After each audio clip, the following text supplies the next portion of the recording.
Hey guys, good morning. What a beautiful day we have as we are diving into Mark. We're going to be in chapter 2.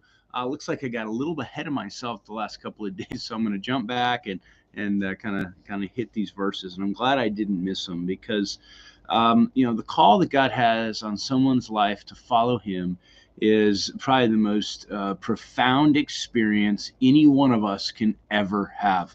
And so today we get to see in verse 13, he says, and then he went out again by the sea, and all the men, or all the multitude, came to him, and he taught them. As he passed by, he saw Levi, the son of Alphaeus, sitting at the tax office, and he said to him, "Follow me."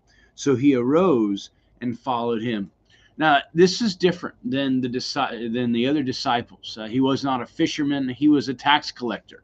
He would have been one who was clearly on the outside of the religious society for sure. He would have likely had friends only those who were known sinners, right? They just lived a harder, thievery type life. The very fact that we get to see later and tomorrow that as he invites people over to his house to meet Jesus, it's a bunch of sinners. It's a bunch of people that the religious would never, ever, ever dream of being around. And so he calls this tax collector. And what's crazy about this call is that he calls him from his booth.